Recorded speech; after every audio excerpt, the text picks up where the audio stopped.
नमस्कार, स्वागत है आपका। आप देख रहे हैं आपका पसंदीदा डिबेट शो बात हरियाणा की। मैं आपके साथ स्टेश नैनमोर। हरियाणा कांग्रेस को नया प्रभारी मिल गया है, लेकिन क्या नई जिम्मेदारी के साथ नई शुरुआत भी होगी या फिर पुरानी गुटबाजी ही सबसे बड़ी चुनौती बनी रहेगी? चंडीगढ़ में नए प्रभारी संजय दत्त के पदभार ग्रहण के दौरान कांग्रेस एकजुटता का संदेश देना चाहती थी, लेकिन मन से जो तस्वीर सामने आई उससे कई सवाल खड़े कर दी। राज्यसभा सांसद रणदीप सिंह सुरजेवाला और कुमारी सैलजा ने न सिर्फ सवाल उठाए बल्कि नए प्रभारी को यह भी बता दिया कि अगर अभी भी कड़े और बड़े फैसले नहीं लिए गए तो उनके आने का भी कोई फायदा नहीं होगा। ऐसे कई प्रभारी पहले भी आए और गए। सवाल यह कि क्या हरियाणा कांग्रेस में नेतृत्व की लड़ाई अब खुलकर सामने आ चुकी है? क्या नए प्रभारी इस खींचतान को खत्म कर पाएंगे या ये टकराव चुनावी राजनीति को और ज्यादा आगे चलकर प्रभावित करेगा? करेंगे चर्चा। सबसे पहले स्पेशल रिपोर्ट।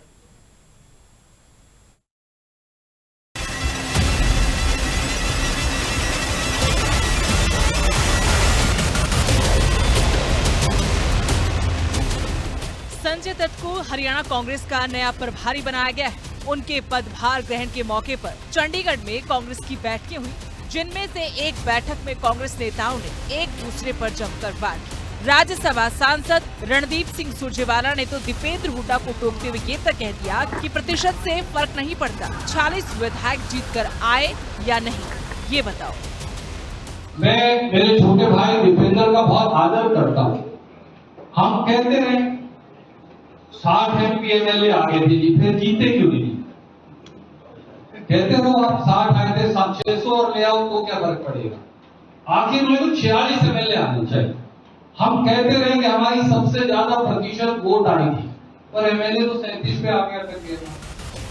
इसके बाद भूपेंद्र सिंह हुड्डा ने माइक थामा तो बोले कि रणदीप सुरजेवाला तू मेरा साथ दे दे, फिर देख धमाका। सुरजेवाला ने भी तपाक से जवाब दिया और कह दिया कि मेरे को 20 साल हो गए आपका साथ देते हुए, अब बारी आपकी आ गई है मेरा साथ देने की। हुड्डा साहब, सुरजेवाला जी ने कहा था कि आपका आशीर्वाद रहे तो कुछ नहीं मिलेगा। मैं रणदीप सुरजेवाला से कह रहा हूँ, तू मेरा साथ दे, फिर देख धमाका। 30 साल हो गए आपका काम देते हो, आपकी बारी आ गई है। कुमारी सैलजा ने भी बिना हुड्डा का नाम लिए पिछले विधानसभा चुनाव में हार का कारण पूछा और गुटबाजी पर सवाल उठाए। कुल मिलाकर जो चुनौती सालों से कांग्रेस नेतृत्व के सामने थी वही आज भी है, गुटबाजी, धड़ेबंदी। लेकिन रणदीप सिंह सुरजेवाला के हुड्डा से साथ मांगने के मायनों ने कांग्रेस के भीतर हलचल मचा दी है। सवाल बड़ा है, क्या नए प्रभारी कांग्रेस की पुरानी गुटबाजी खत्म कर पाएंगे या ये टकराव आगे और बढ़ेगा? Bureau report, living India news. तो चलिए चर्चा की शुरुआत करेंगे। हमारे साथ खास मेहमान जुड़े हैं। कांग्रेस विधायक बड़ौदा से इंदुराज नरवाल हैं, तो पूर्व विधायक असम से कांग्रेस के शमशेर सिंह गोगी हमारे साथ जुड़े हैं। आप दोनों का बहुत बहुत स्वागत है। और इंदुराज नरवाल जी, मैं आपसे सवाल करना चाहती हूं, जिस तरीके से कांग्रेस को नए प्रभारी मिले हैं, मंथन का दौर चल रहा है, लेकिन जहां एकजुटता दिखनी चाहिए थी, जहां कुछ नया होना चाहिए था, कांग्रेस के कुनबे में अक्सर वही चीजें क्यों बार बार बाहर आती हैं? क्या उम्मीदें हैं ऐसी गुटबाजी के बीच? क्या कांग्रेस का कुनबा एक हो पाएगा, मजबूत हो पाएगी कांग्रेस? उदय जी, मैंने बहुत बार, कई बार ये कहा है कि कांग्रेस में कोई गुटबाजी नहीं है।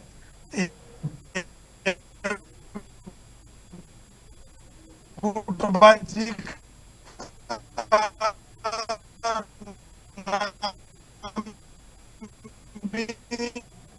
आपके जो परिवार है, मैं देखा कि सब ने खुल के अपनी बात रखी और एक दूसरे से जो बात कहनी थी वो भी कही। और इस बात में भी कोई शक नहीं कि हरियाणा प्रदेश में जो हमारा मात्र 10% से बीजेपी से हम पीछे रहे, और राहुल गांधी जी ने वोट चोर का भी एक बहुत बड़ा मुद्दा था हरियाणा प्रदेश का, वो आपके मीडिया के सामने बिल्कुल उसके बारे में सारा बताया कि कैसे हरियाणा प्रदेश में वोट चोरी हुई। और दूसरी बात, हमारे हरियाणा प्रदेश में कोई जो सरकार, ये षड्यंत्र की सरकार है, लोगों की बनाई सरकार नहीं है।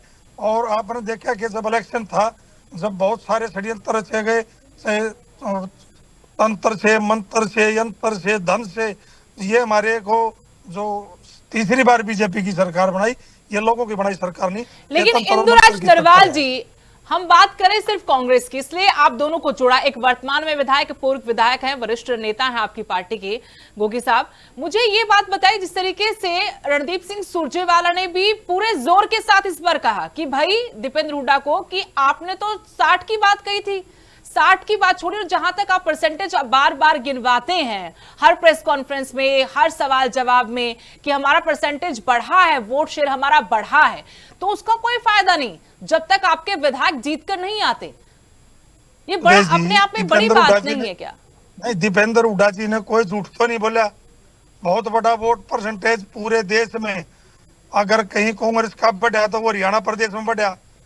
और रही जो 60 पूर्व विधायकों की, सांसदों की एक कांग्रेस का जो माहौल बनाया, उसमें आदरणीय भाई दीपेंद्र हुड्डा जी का बहुत बड़ा योगदान था। दिन रात इन्होंने मेहनत की, 24 घंटे में से 18 घंटे हरियाणा प्रदेश में लोगों के बीच में गए और लोगों को बीजेपी का जो षड्यंत्रकारी जो सरकार थी, 10 साल का राज था, वो सबको बताने का काम किया। और एक हरियाणा प्रदेश में माहौल जो बना, आपने देखा, अगर उसकी कोई देन है तो दीपेंद्र हुड्डा जी हैं। दीपेंद्र हुड्डा जी ने लगातार 18 घंटे काम किया और दीपेंद्र हुड्डा कभी झूठ नहीं बोलते, जो कहा वो सत्य है। लेकिन गोगी साहब, आप इस बात से इत्तेफाक रखते हैं क्या, जैसा इंदुराज नरवाल जी भी कह रहे कि दीपेंद्र हुड्डा ने 18 घंटे मेहनत की तब जाकर माहौल बना था? अब ऐसे है सुदेश, तूने झगड़ा करवाने का काम कर रखा है। ये गलत बात है। आपने और कोई जोड़ते बीजेपी वाले को, हम दोनों बड़े छोटे बड़े भाई जोड़े। झगड़ा तो आप लोग अकेले भी कर लेते, कल की बैठक में झगड़ा ही तो कर रहे थे आप लोग। जो बात इंदुराज कह रहा है, हाँ जी, अगर इंदुराज कह रहा है तो झूठ तो ये भी नहीं कह रहा होगा। हाँ, लेकिन बात तो ये है कि रिजल्ट क्या आया। असली बात तो रिजल्ट की है ना। बात कांग्रेस के अंदर जो सच बात है वो ये है कि कांग्रेस के अंदर जो मन मुटाव होता, कोई दिक्कत नहीं है, ग्रुपबाजी भी नहीं है, ग्रुप होने चाहिए, हेल्दी संघर्ष होना चाहिए, इसमें कोई प्रॉब्लम नहीं है। प्रॉब्लम यहाँ है कि कांग्रेस के अंदर तो ये हालत होगी, अगर मैं इंदुराज बोलने तो मन मन हमारे को पूछने लग जाए भाई धारी राम राम भी है आपस में। नहीं, ये बात तो अगर कुमारी सैजा ने बोल दी ना कि राम राम भी नहीं है, मैं कहता हूँ वही तो हमारे दोनों भाइयों की नहीं, यहाँ तो है, बहुत सारे नेताओं की नहीं है। नरवाल साहब, सुदेश जी, हाँ जी, सुदेश जी, एक मिनट देना। अगर कोई गुटबाजी की बात है तो इसका जवाब मैं देता हूँ, तो चिंता क्यों कर रहा है। लेकिन ये कांग्रेस में, कांग्रेस के अंदर ही हो सकता है कि सभी बड़े नेता चाहे एक दूसरे को मैसेज भी दे रहे हैं लेकिन बात तो कर रहे हैं। बीजेपी में तो इतनी तानाशाही है कि वहां बात करने का भी अधिकार नहीं है। यहाँ लोकतंत्र है तो बात तो कर रहे हैं आपस में। सब ने एक मंच से ये कहा है भी हम अगर इकट्ठे होके चलेंगे। बात ये है कि प्रैक्टिकली इकट्ठे होंगे कि नहीं। बिल्कुल, अगर ये बड़ी बात है। हम इकट्ठे हो गए तो आज के दिन भी कांग्रेस ज्यादा है हरियाणा में। बाई डिफॉल्ट जो है बीजेपी की सरकार है। ये इंदुराज जी जो कह रहे हैं ये तो मतलब क्या कहोगे आप, सामदंड भेद से बनी हुई सरकार है।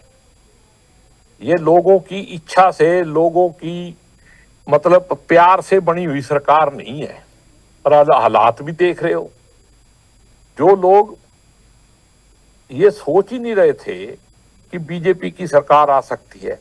हमारी कमी ये रही है कि हम इलेक्शन के अंदर अपने आप को इकट्ठा एज ए कांग्रेस शो नहीं कर पाए।